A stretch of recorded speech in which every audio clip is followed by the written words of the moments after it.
అందరికీ నమస్కారం. ఈరోజు పౌర్ణమి, పైగా హోలికా పౌర్ణమి. అందరికీ ముందుగా హోలీ శుభాకాంక్షలు. ఈ పౌర్ణమి రోజు మేము మాఘమాసంలో పౌర్ణమి రోజు చేసుకున్న సత్యనారాయణ వ్రతాన్ని మీతో షేర్ చేసుకోవాలి. అది కూడా పౌర్ణమి కలిసి వచ్చింది కదా అని ఈ వీడియో నేను ఈరోజు మీతో షేర్ చేసుకుంటున్నాను.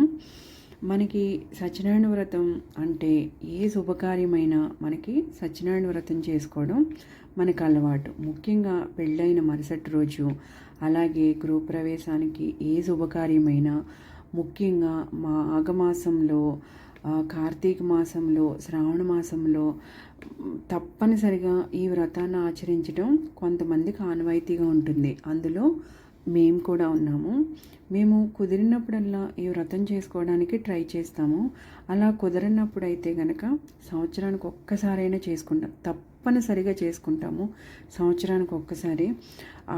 ఈ వ్రతం చేసుకోవడం అంటే నిజంగా ఇంట్లో ఎంత పాజిటివ్ వైబ్స్ వస్తాయి, అసలు మైండ్ కూడా ఎంత పాజిటివ్గా ఉంటుంది. మనకున్న కష్టాల్ని, సత్యనారాయణ స్వామి అంటేనే కష్టాలు తీర్చే దేవుడు అని మనందరికీ తెలిసిందే.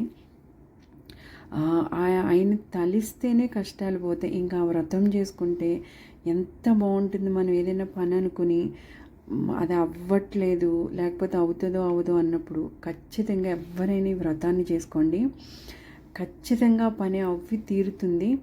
అది చాలామందికి తెలుసు. అది అనుభవించిన వాళ్ళలో మేము కూడా ఉన్నాము. ఎందుకు అంటే మాకు ఏది వచ్చినా సరే మేము ఫస్ట్ చేసుకునేది ఈ వ్రతమే.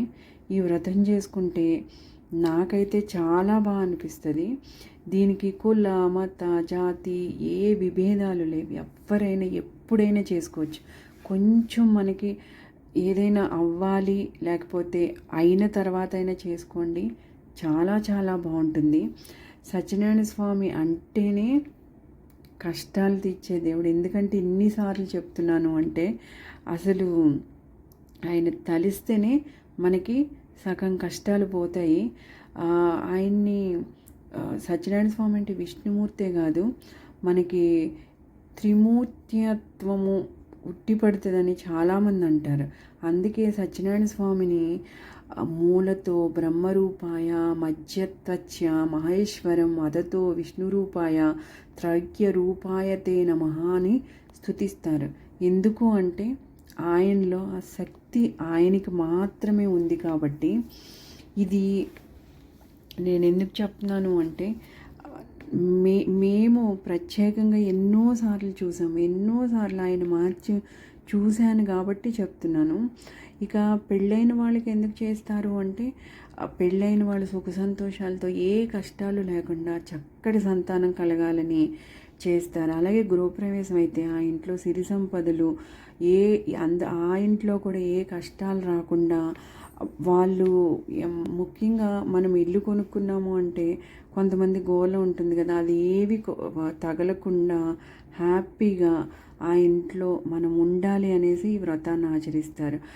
అంటే అంత పెద్ద పెద్ద దాట్లకే చేసినప్పుడు మనకి చిన్న చిన్న పనులు అవ్వకుండా ఎలా ఉంటాయి. మనకి జాబ్లో ఎదగాలన్నా, ఇంకొకటన్నా ఇలా ఉన్నప్పుడైతే తప్పకుండా ఈ వ్రతాన్ని చేసుకోండి.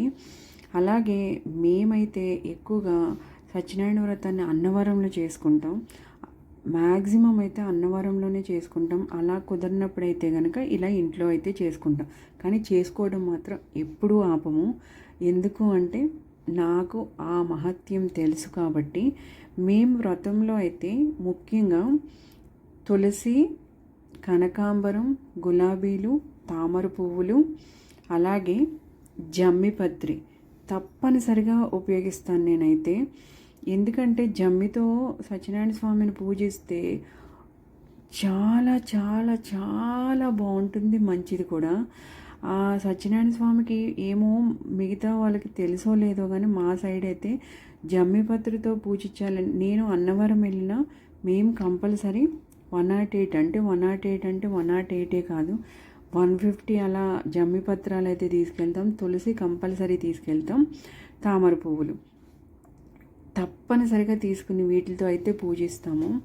ఎందుకు అంటే ముఖ్యంగా అయితే జమ్మిపత్రి ఉండటానికే నేను ట్రై చేస్తాను. మాకు ఎందుకంటే మా ఊర్లో దొరుకుతుంది.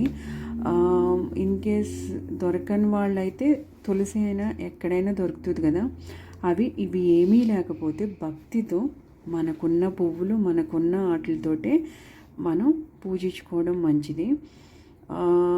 ఇంకొక విషయం ఏమిటి అంటే ఈ వ్రతం చేసుకున్నప్పుడు కంపల్సరిగా మంచి భోజనం అంటే పంచభక్ష పరమాన్నాలు అంటారు, అవి కాకపోయినా తృప్తిగా మనం ఒక 10 మందికైనా భోజనం పెట్టాలి అంటారు.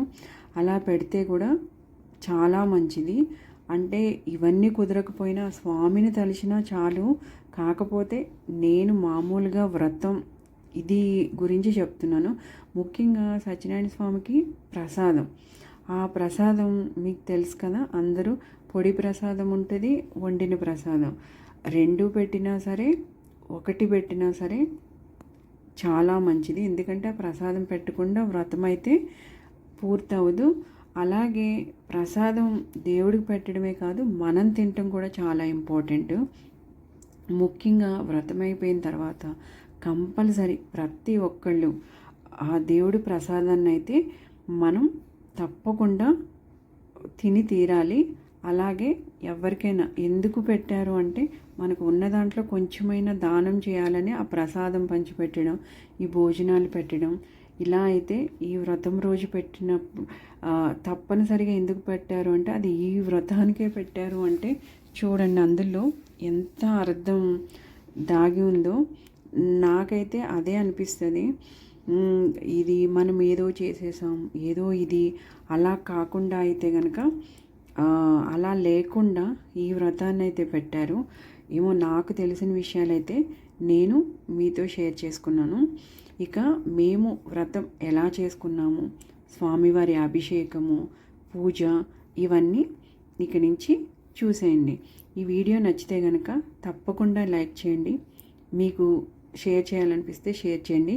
సబ్స్క్రైబ్ చేయని వాళ్ళు ఎవరైనా ఉంటే తప్పకుండా సబ్స్క్రైబ్ చేయండి. Thank you.